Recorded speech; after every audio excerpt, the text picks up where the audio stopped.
Hello and welcome to Tremaine's Sci-Fi Hour. Today we are interviewing Mitchell Mountain, the author of the Grey Phoenix series and the book Out of the Ashes. So Mitchell, give us a bit of an idea about who you are and what you're writing. Yes, I'm a homebred Hoosier from the state of Indiana. Moved to Nashville, Tennessee. Went to college at Belmont University to study film, where I graduated in 2019, and I've continued a career as a video editor, and have also started dipping my toes into writing and novel writing. Right. So we talked a little bit before the recording about the Grey Phoenix series as being a gritty fantasy. So, could you give us an idea about what gritty fantasy is? Because I know that we talked a little bit about George R. R. Martin and people who more maybe adult fantasy. How would you describe it? I think adult fantasy is a way to describe it. Gritty fantasy to me is a fantasy world that has more realistic problem undertones to it, where um, it has the fantasy world building and fantasy world to it, but it really gets into darker tones, such as there real world things that happen in our world, such as there's racism, because in fantasy worlds there are different races of like elves and stuff that can appear, and like in The Witcher, for instance, there's racism against elves and against and Rightfully sometimes so. against, yeah.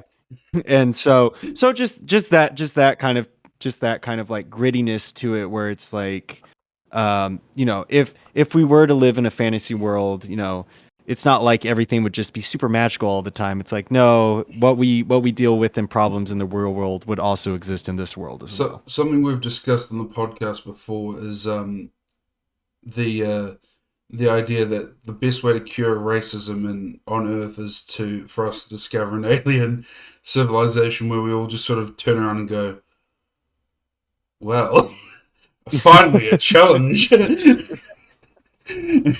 Those aliens go, oh, we come in peace, humans, and we're like, yeah, but we don't.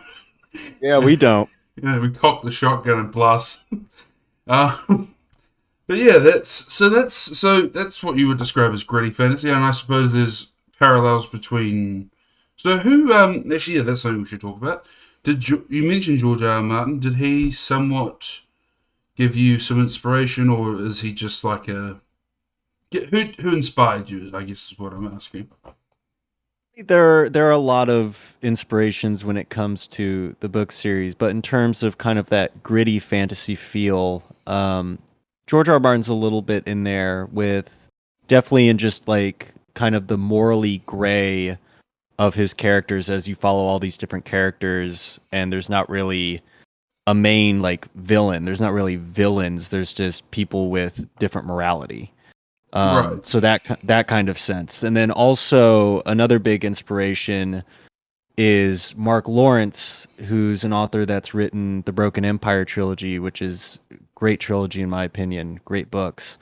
And he he also goes into this very gritty sense where you don't follow a hero, you follow this anti-hero. I Right. mean, Yeah. you follow a character who is a leader. I mean, the first book, you follow him when he's like a teenager, and he's leading a band of bandits that pillage towns and rape women and do all these horrible acts, but yet he does have some morality to him, where he comes across things and people accuse him of doing things, and he's like, did I really do that? I don't think I'm capable of things that bad and stuff like that. So those type of things. There's an interesting parallel that you actually bring up there because I know during World War Two, in the occupation in Japan, when American soldiers and Allied soldiers would commit acts like rape against Japanese women, they would often give them food to sort of as if they were prostitutes. Yeah. And so there is that sort of morality in within cutthroats and within, because there's also the parallel between the mafia in the early days in the 70s, where they wouldn't peddle drugs directly because they saw it as a moral evil, even though they were out there, gunning down people. You know what I mean, and it's Yeah. very interesting you bring up that sort of the cutthroat's morality. It's interesting. So how does that translate into your book? So how does how did you interpret cutthroat morality? Well, it's it's just this like following again referencing George R. R. Martin's way of how he explores various characters, because the book does follow different characters Right. in with different lifestyles in different areas that the world takes place in. And kind of that cutthroat mentality. I mean, there's in Out of the Ashes, there is a an assassin, a mercenary, who is who there's a rebellion going on, and had originally killed the original leader of the rebellion, but now works for the rebellion because you know he he views himself as a tool, and if you pay him the right amount, he doesn't matter what the job is, it doesn't matter who he's facing, he has no sides, it's whoever's paying him the best. So it's So that there's that. Cad Bane line from Star Wars, where I don't care as long as I get paid, sort of mentality. Exactly. And then you also have other characters who you can tell have been through things and have a thuggish attitude, but have a bit more moral to them. They're a little Right. bit more of like an anti-hero rather than just a, I'm out for myself, screw everybody else type of mentality. Right. And And so, then oh, sorry. oh, sorry, and then I was just going to add, and then of course you have your stereotypical kind of hero characters that have that like virtuous moral outlook, and that's what creates great conflict, because they're all not parallel. Mhm. Well, yeah, but I mean, people say that it's there are people you meet in real life that are like that. The Yeah. ones that just, for some reason, follow a weird moral code, and it's very difficult to understand, especially if you're a scumbag like me, to understand why they do it. It's just a strange thing. But No, I was just gonna say, yeah, 100%. I mean, I feel like that's with everyone. Everyone kind of has those things that other people look at. It's just like, what makes them tick? Like, what makes you be able to do that? But then look at this other thing and be like, oh, that's not too bad. yeah, And it's things of that nature. it's that thing where, like, that saying that that idea that in prison they murder pedophiles, but then you've got like serial rapists, serial killers, all these people that do horrific things, and it's like, do you really have the moral high ground? Do you? It's like, it's a strange, it's a strange world, and it's strange to get into those ideas of how people view themselves, and I suppose that brings the question: what sort of inspired you to, besides George R. R. Martin and some of these, and the other author you mentioned that I'm forgetting the name of, um, what what else? Is there something in your life that do you do something where you notice people, and is there an example you have of? Yeah, I mean, there are a couple characters that when I was first conceptualizing this book, I mean, there are characters that are inspired by and kind of served as the foundational constructs of that, like people in my life that served as like the foundational inspirational constructs for some characters in the book. And so it was for me to just kind of pull back. It's like whenever I would put characters in certain situations or think of storylines, I'm like, oh, what'd be interesting? And I could just reference that person in my own life that I kind of knew and go, okay, how would they maybe react in this situation? And of course, like as the story and things evolved, like the characters became themselves. It's not like the characters are those people anymore or Yeah. anything like that. But they did serve inspiration. Like I can see the small seed that was planted there that made them who they are, that can trace back to the people in my own life that I did know and who they're based off of.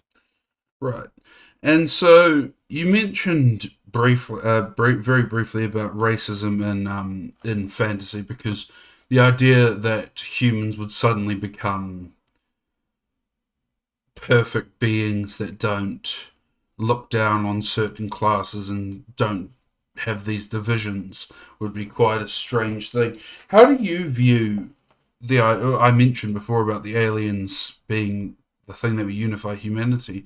How did you come to terms with? Well, sorry, how did you create the sort of racial tensions, if you like, in your story? Um, in in my story, it's not really, I would say, racial tensions. It's more like Right. classist Yeah. tensions, where you have, I mean, basically, I mean, it's all discrimination when you get down to it. Yeah. Yeah. But yeah, but yeah, I mean, it's definitely like you have your different classes. You have your royals, your members the of the political parties. You have your nobles, the higher class, and then you kind of have your middle class, and then of people who are just like your average working day people, and then you have uh right now because a decades long war has been going on. You have people who have been kicked out of their homes and out of their land and are refugees, and they are kind of like the lowest of the low right now because they have nowhere to go, so they're viewed kind of as lower, and because they're constantly traveling trying to find places that they can live, and so they don't have a house, they don't have a place to wash, and so they're viewed as a little bit lower Right. in status. And so I can imagine some real world parallels there. But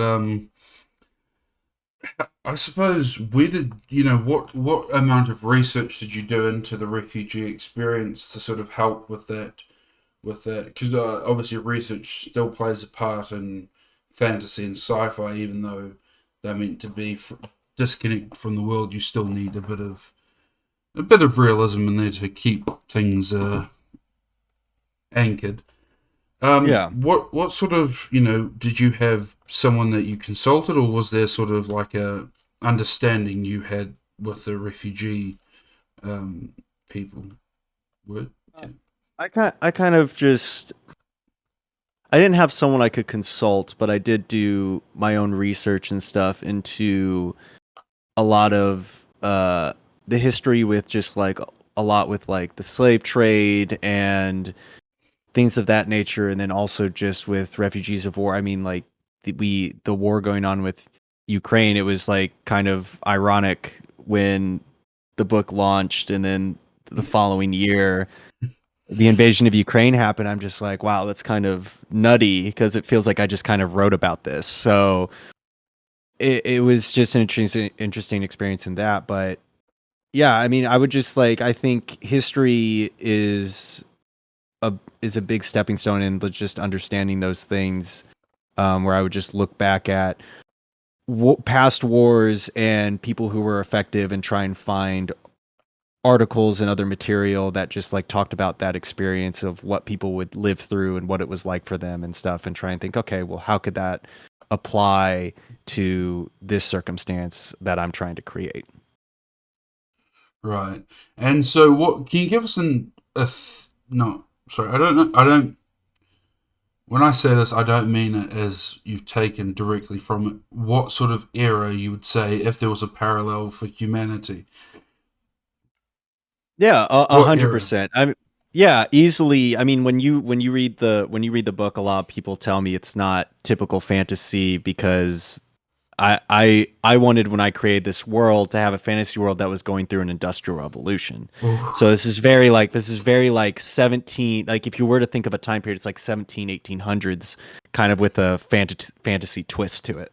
so, because I was going to mention a middle class is not something that occurs when in medieval or even ancient era society. So I was going to ask about that. So let's talk a little bit about the way, because I'm assuming there's some form of magic or some form of fantastical creatures that would contradict with our current society, where where our science would have to interact with their different rules and laws.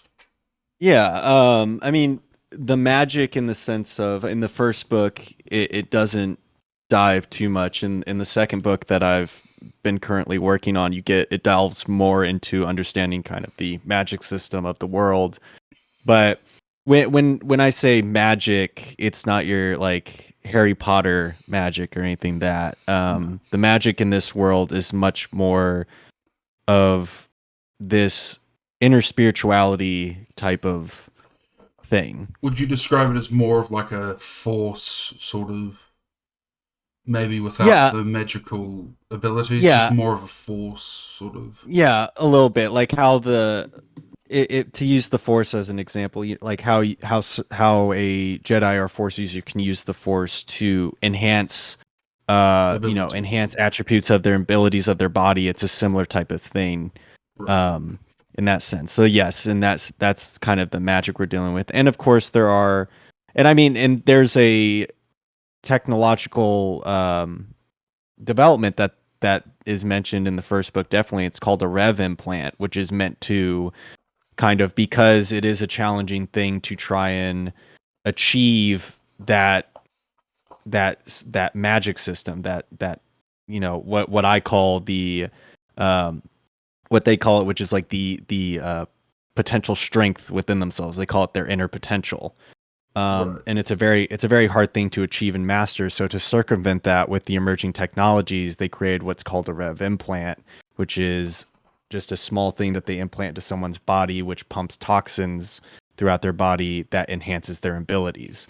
Now there's drawbacks from that if you take it too far, but that's how with the new emerging technology they've tried to circumvent this. Oh, we don't need the old magic anymore. We can use technology type So of thing. And there's that's where a little like technology versus nature and stuff comes into. so there's sort of a conflict between nature and technology, which is present in a lot of um, fiction from the 70s and 80s, where corporatization was starting to affect. But now, even now, we see it with the way we've affected the environment with our rapid industrializations. So, how did when you were developing the technology that is going to be that's in they're in the midst of an industrial revolution. So, did you take inspiration from the real world where Britain or there was a certain country that was leading the way, or did you have it where there's more of a arms race between multiple nations? It's more of it's definitely more of kind of like pulling mostly from it being from America and being an American, definitely more from like the American Revolution. But Right, it's not a necessarily an arms race. It's more of just certain like minerals and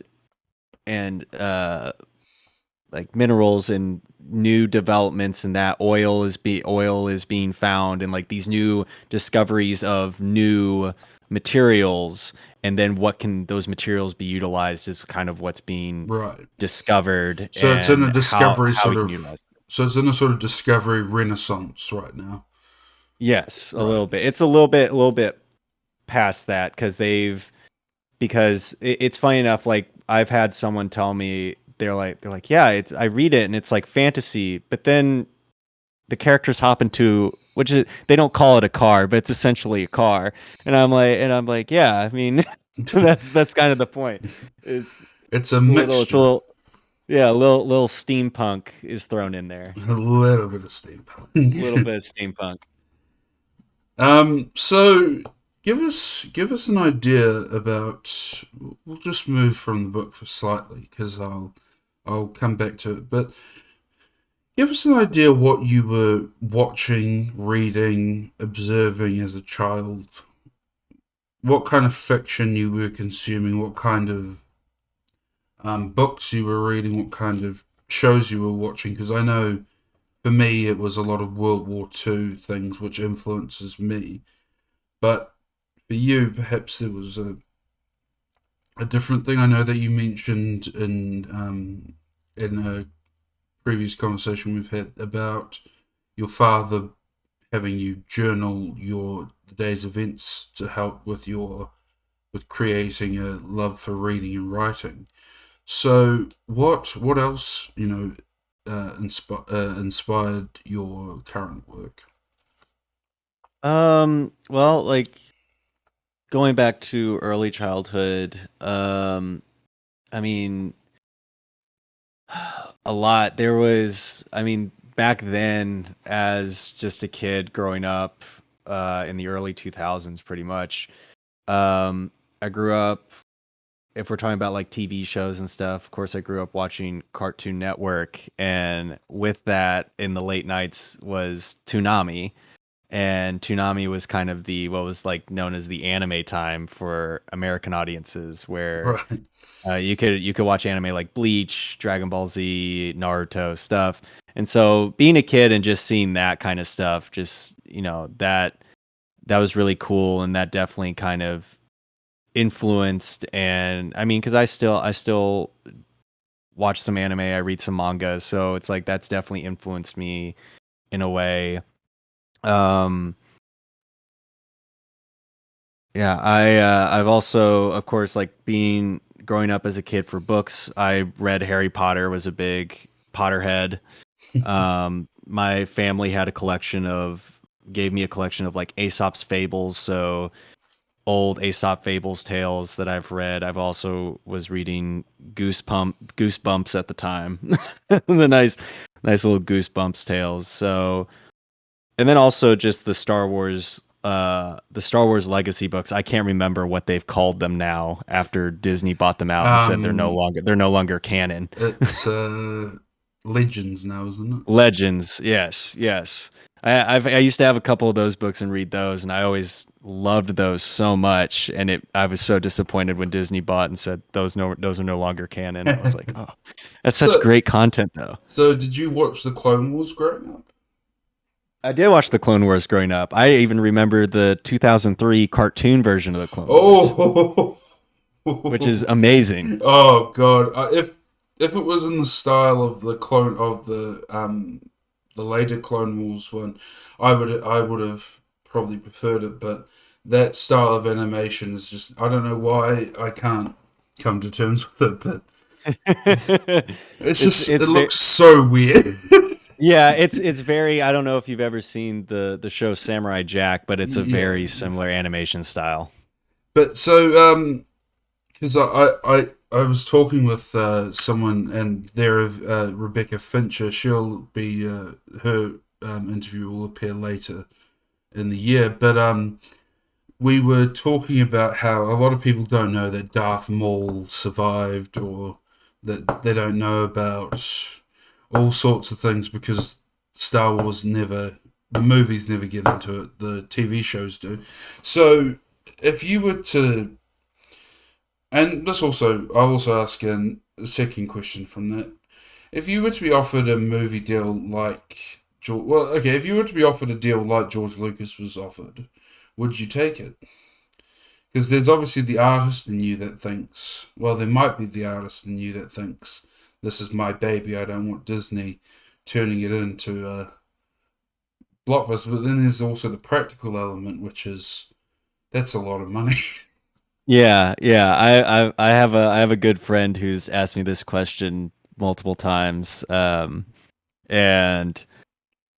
I'm not opposed to the idea. I'm not one of those people that's like, no, it's just completely my baby, and we'll constantly clutch onto it with an iron grip. There is a little bit of that in me, but I'm not opposed to it. It's just you'll have to make a very good case, a very good case. Because I honestly would, if it was something more of like maybe a television series or Right. something, perhaps just from just the amount of stuff that's in it and all the characters you follow. A A movie, Netflix.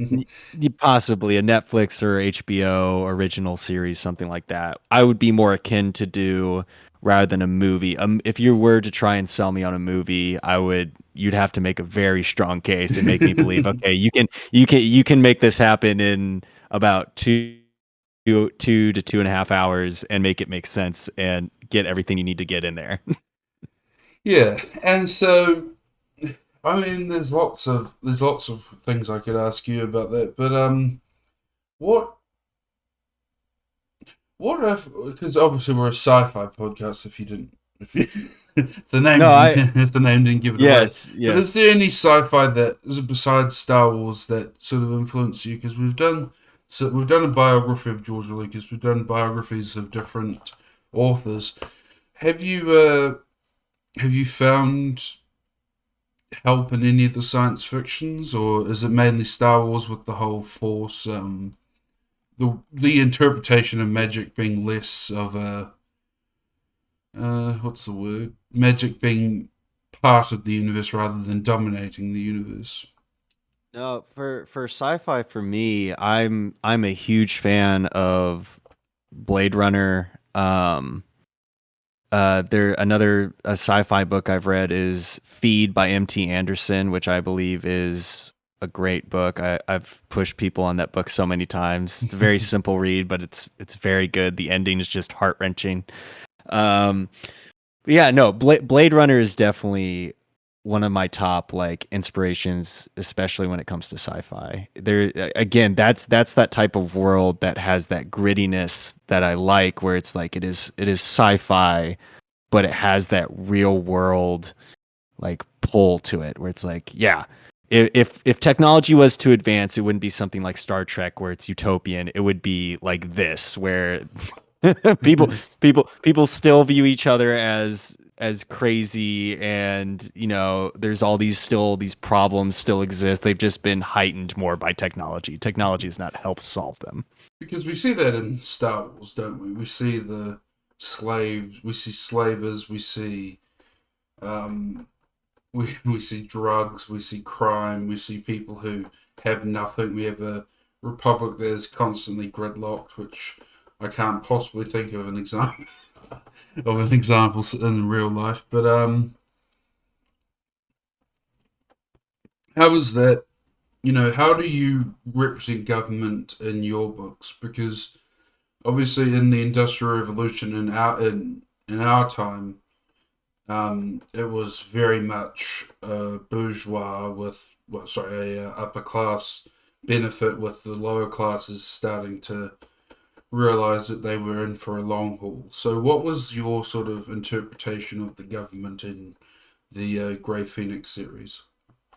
So the government is this interesting kind of interesting culmination of what I was looking at, like a monarchy, but with the checks and balances of the United States government. It was a very interesting thing that was just like, what if?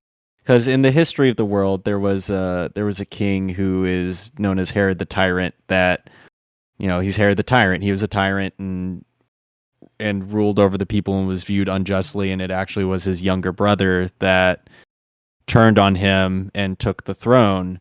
And when his younger brother took the throne, he decided to create with what is known as his Order of Seven Saints, seven knights who ran with him, they would be his balance of power. Whereas if the king did something that what became known as Parliament does not agree with, the members of Parliament can vote against it and actually overrule the king. And the members of Parliament, because the kingdom is so vast, there's different divisions of the kingdom. Each member of Parliament rules over a certain sector of the kingdom. The king is still like the figurehead and rules, but there is a check and balance of power with that. It's not there. Like after Herod the Tyrant, they basically said, okay, we can't have just the king have unchecked power. Someone needs to keep him in check, and that's going to be these So, people. sort of like a Magna Carta event. Yeah. So, did you derive any of the inspiration from Britain, since it was like a that is very similar to the the idea of the monarch being more of a figurehead than a what's the word, or possibly after the Russian Revolution with the Tsar having the Duma. So, what Mhm. was there anything besides American history that inspired you there? Definitely Britain. I was looking at because I think it was just so I just find it kind of interesting with Britain that they had, they still have like the Queen and the royal family, but yet they are like this like a mascot kind of. They don't really have like political power. That's pretty much the prime minister and stuff. So I always found that interesting and was like and just looked into kind of that history and was just like, okay, how can we like pull this in because I don't know, that just was always interesting to me of like this concept of having like you still have this royal family and still recognize them with great respect as such and whatnot, but yet they don't really have political power. That was just always kind of interesting to me. Yeah, because I suppose if a lot of people wonder why the UK royal family is still there. A lot of Yeah. people say, well, it doesn't have any power, but lots of European and Asian country and even African countries still have their monarchs because they are a symbol of the country's past, Yeah. but also act as a former barrier. So I know that in the UK, the Queen has to sign off on all the bills. Now she does that pretty much automatically. She's not going to go, Hmm. no. She's going to she's going to sign them regardless. But there was a series where they did in Britain where they had the Queen die and Charles ascend the throne, and they had a very similar thing. Have you know the English Civil War the with uh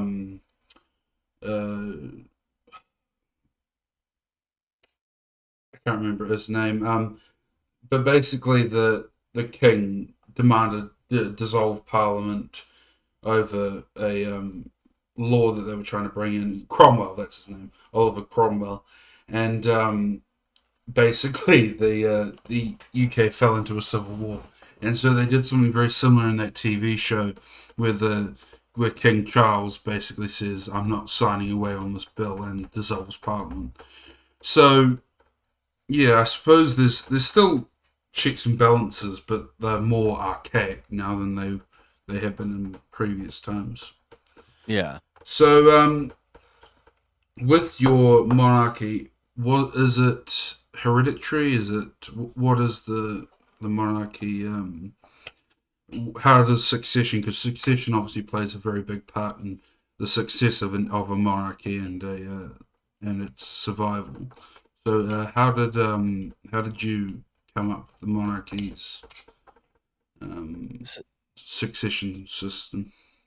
So the monarchy succession system is based on the royal family is believed to stem from a legendary figure in the world's history known as the first emperor, who is the one to have built what is known as the original empire that eventually became the kingdom of today.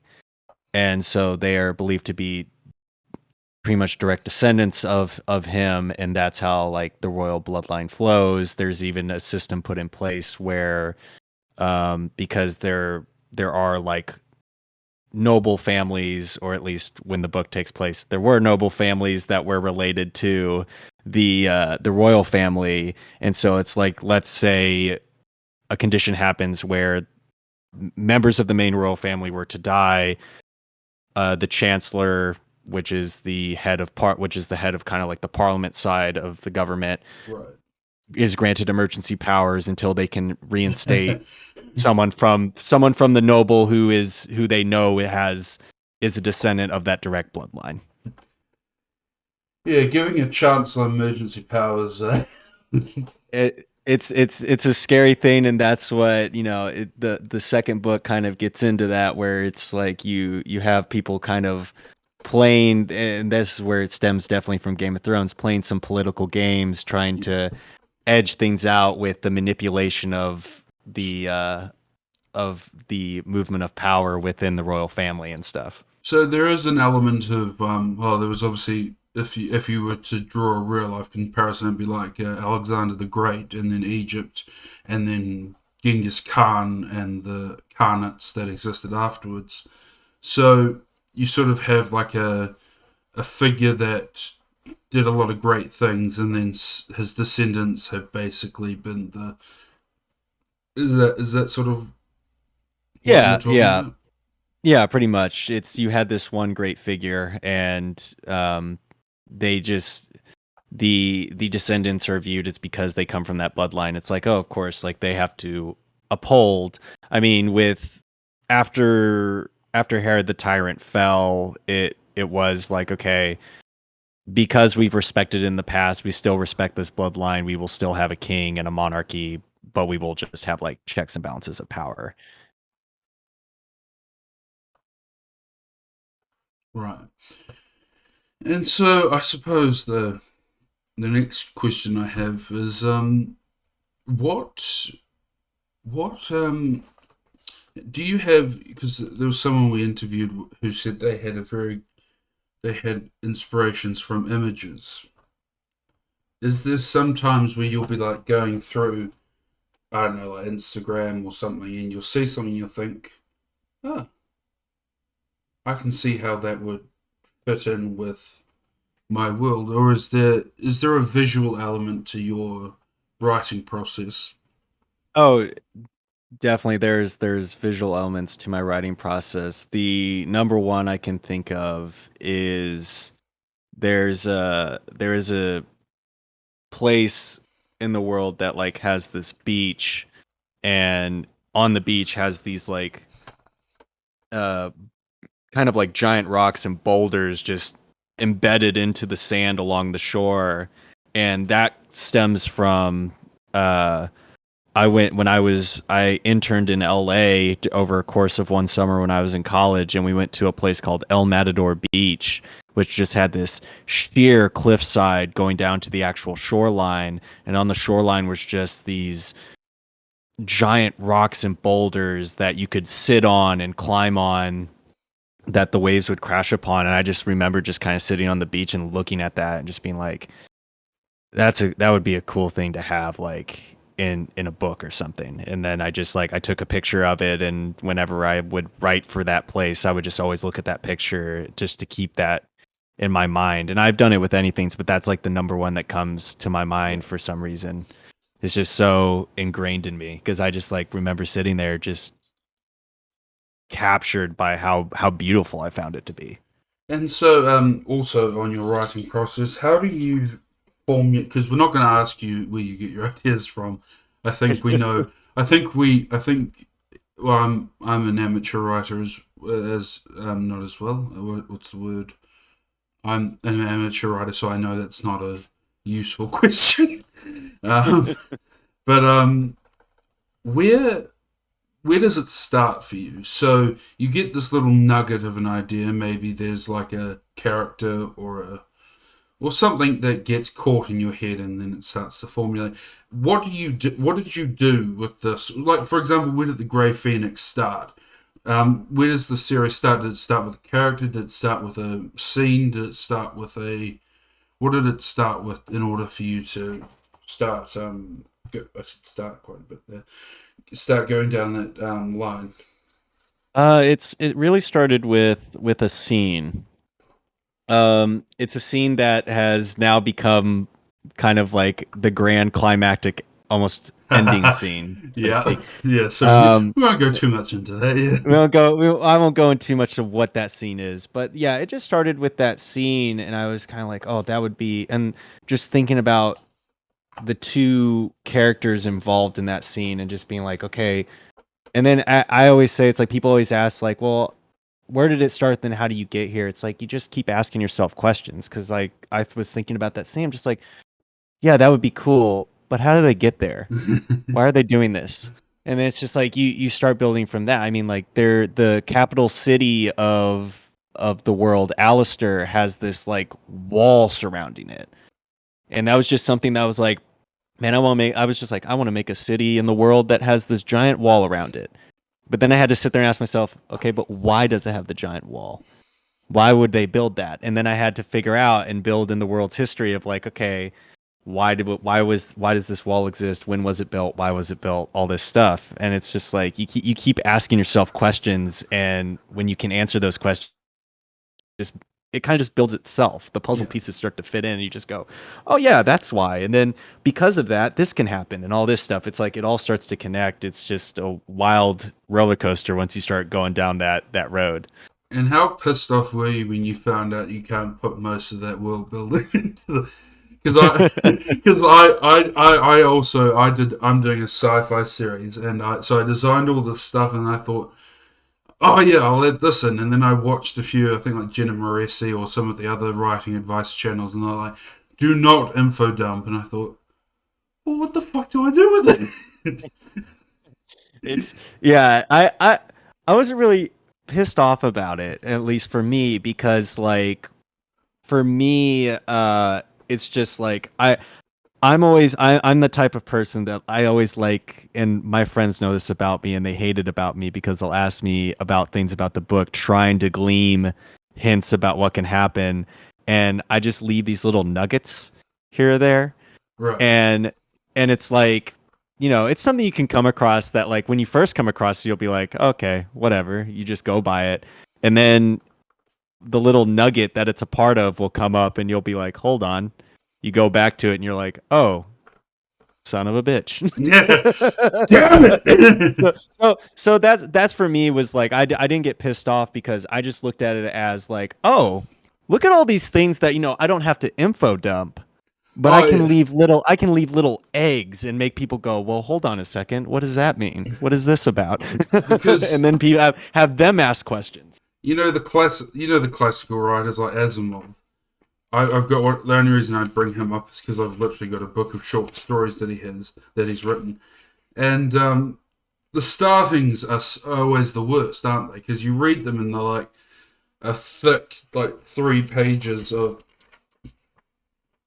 what's about to happen, and then you get to it and you're like, oh, well.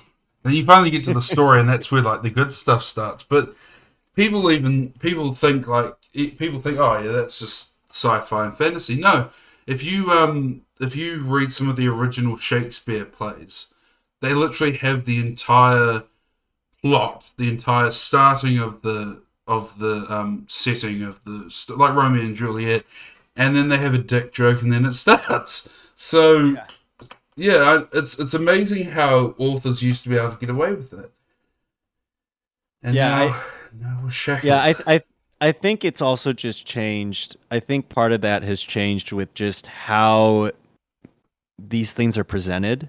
Right. Whereas, like, speaking of Shakespeare, that was a play, and you're asking, especially with the play that's happening on stage, you're asking a lot of people to suspend their disbelief, and so it's like I can understand maybe back then it's like, okay, well, to make you suspend your disbelief and know where you're supposed to be, here's this info dump. Right. Whereas nowadays, it's like with all the forms of entertainment that we have, things have become, I'll say more sophisticated. Where, I agree with that. Yeah. yeah, I don't yeah, think that that. Yeah. sophisticated may not be the right word. But Well, I mean, they say that we've entered like a dark age of cinema, but oh, I books. agree with that. Yeah, I know, but books haven't really entered a dark age. We've sort of entered a bit of a renaissance we've shaken off the shackles of info dumps and stupid ideas, and now we're getting into like, there's J.S. Doers, there's different people who are writing these new books, and they're fantastic, and they're sometimes even better than some of the classics. But yeah, I can understand movies because we have like we never seem to have anything new. It's always a sequel, and if anything new is made, if it's any good, it's got a sequel. Like Yeah, what was like Kung Fu Panda? I think is probably the one I remember the most because I watched it and thought, wow, that was really good. Never in my mind did I think, you know what? I want to see more of this Because to me, I was like, okay, that's the story. And the same with Star Wars. I understood the prequels. I got that because it was episode 4, starts off in the originals. You watch through that, then you go to the prequels. Okay. But what I didn't understand about the sequels, now, whether you like the sequels or not, that's irrelevant. What I didn't understand was why. Why?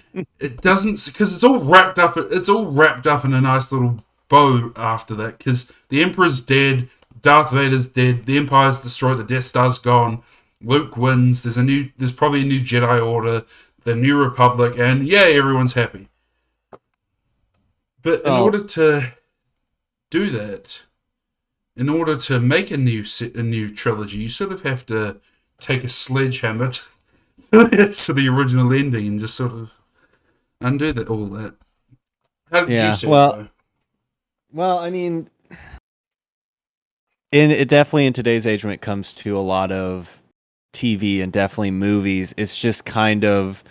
I mean, you have ones that kind of sneak out and stuff that are actually little gems. I mean, oh, what was it that came out recently? The multiverse movie that was by A24. Anywhere, everywhere, all at once. That was a great movie, but a lot of these, especially, just a lot of like you're supposed to consume it. That's it. Just like watch it, don't think about it, consume it, and then move on to the next thing. Which is a It's little like that's sad because it's very sad because that's not what this is supposed to be an art form. That's not what you're supposed to do with art. Art is you're supposed to sit there and think about it. What did I just watch? What did it make me go through? what are How the did I deeper feel about themes that? of why Megan Fox bent over in that movie? No, but so I suppose there's something else in there, which is consumption, is what you talked about there, and I think it was George Carlin who puts it to the public that the new pastime of the 21st century will be consumption, just constantly consuming things and never ever thinking about them, which is something Ray Bradbury writes about in Fahrenheit 451 and a lot of his other works. But do you think, and this is going to be one of our last questions, but it's going to be quite a long one. So, do you think books, do you think there's a reason books seem to be immune to this? Or do I you think think books are immune to this? I think when you're talking about like what I'm going to interpret as because books is a very broad thing. What I'm going to say is like what I'm interpreting as books being like novels and Yeah, yeah. things of those nature because like I know with self-publishing and stuff so many I can't tell you how many times I see videos and stuff talking about like low content books. I'm like, are those even books? Those type of things. Where it's just like, oh, I wrote this book in a month. It's low content just to shovel out and I sell it for this much and because it's so quick for people to read, whatever. Like And you're like, as they say, stop it. yeah, it's low. As they say, it's low content. They admit it themselves. Stop But it. Get some act, help. Yeah. yeah, but actual like books and stuff. Yeah. I think they are immune to it a little bit because it's because like books take time to build. I mean, you're writing pages and pages of content, and it's like you have to. Whereas like when it comes to just consuming content, just like I need to produce content, you're trying to just shovel it out, Yeah. and you can't. It's very hard to do that with a book. Of course, someone can give you a deadline and be like, "You need to get it done by Well, this deadline," and ghostwriters. Yeah. and it feels like you're shoveling it out. But even then, like you're still putting time and care into it and trying to build something because it's like a TV show. Even if it's like an hour long, okay, one episode is an hour long. People don't like people investing an hour out of 24 hours of a day, not that much. Whereas a book, depending on the length of the book, someone could spend 5, 8 hours, days, maybe a month, depending on how they read. Like people are investing more time with it. And that's why I think is because books are just, you know, And they're I not they're not they're not like other media forms of media, sources. yeah. And Yeah. I would ask this: do you think it's also because it requires you to use your imagination more?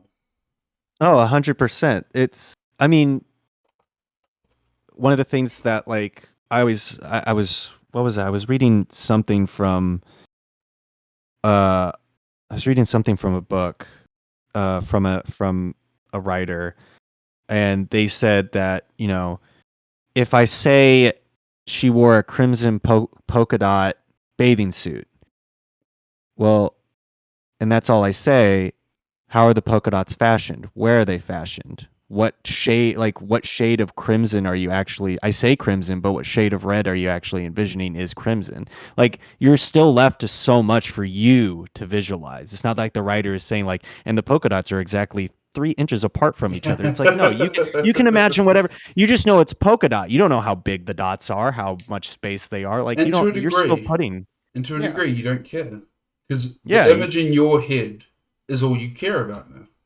exactly. Yeah. They've painted enough of the picture for you. You have the general understanding. Oh, it's a polka dot. Okay, I got it. So I think I suppose in the summarizing, because we need to wrap up here. What's your what's your advice to aspiring writers? And I've asked this of nearly every writer we've had on because I think there's a variety of reasons. You're self-published, so we've had some traditionally published, we've had self-published. What is your advice? One is a self-published author, and two is just an author. um I'm sorry, can you re-say the end part there? Can sorry, I kind of forgot what I said. It's all right. So, as what is your advice? One, as a self-published author, and two, as just an author. So, Okay. just as someone who's published a book. Okay. I heard self-published author and then author, and I was like, okay, how are we combining these two things? Sorry, yeah, I have to admit I'm still a bit classist in that sense because I have no idea if I was to self-publish. I have no idea where I would start. Yeah, I no, I understand. I take no offense to it. I was just kind of like, okay, where's the line at? But no, it's all right. I would say as a self-published author, um, because everything is more on you. You're creating your own deadlines and everything, whereas like a traditional publisher is kind of like, they're kind of pushing you, so to speak. Um, as a self-published author, for aspiring writers in that sense, I would say just getting consistent. I know this is probably the most cliche of advice, but the reason is because I think it's so true, is keeping yourself consistent with your writing. And even though you may have a day that you're just sitting there being like, I don't want to write. Write something. Write 500 words, 1,000 words, whatever, a paragraph, a page. Write something, because when you start getting consistent with it and you hold yourself accountable, you know, it's those small things. I mean, it, when I finished the first book and then I started working on the second book, I was sitting there just being like, oh man, I have to start this process all over. But then I just took it one step at a time. Okay, let me just start writing the first chapter. Okay, let me start writing the second chapter. Let me start this. Like, it just snowballs into itself. So as a self-publisher, I just say, like, keep yourself disciplined and consistent in your writing every day or every other day. Just stay consistent with what you're trying to achieve and keep building those blocks together. Um, as a just a regular author, um, I always say, you know, read as much as you can from everywhere. If you may, I know everyone has their niche and what they like. They have their own pocket of, like, for sci-fi, fantasy, or whatever. I always say try and stretch out a little bit and read things that you haven't read before, because you'll never know what you'll come across that makes you go, oh, and inspires you to go, that would be cool. What if I did this and this? What if, you can read a history book, like an autobiography about something, and come across an event, would go, oh, that's so interesting. What if I threw that into a fantasy or a sci-fi world and let that go crazy? You never know when that's going to happen. And I think when you do stuff like that and you intermingle genres and ideas from different things, it's what makes it more unique and original and stands out a little bit more. Right. Okay. And thank you for that. That was brilliant. So, is there anything you want to promote just before we depart? Sure, yeah. Of course, you've said it multiple times. I have the first book of the Grey Phoenix series is Out of the Ashes. The sequel book that uh, is hoping to come out next year, 2023. It's going to be on its way to the editor here in the next month. So uh, be on the lookout for more information on that to come. And you can find more information on that on an Instagram page for the book called World of Argost. If you look that up on Instagram, that'll keep you updated, and you can get uh, little tidbits of history and lore from the world that this book takes place in. Okay. Thank you so much for coming on the podcast, and thank you so much for spending this hour with me. Um, as Mitchell said, he's got his book out for the Grey Phoenix series, Out of the Ashes. Don't forget to check out our Instagram page, Tremaine Sci-Fi Hour, and our Facebook page, Tremaine Sci-Fi Hour, if that wasn't already obvious. And don't forget to come back every Tuesday at 7 a.m. New Zealand time for a new episode. We release them weekly. Thank you for listening. Goodbye.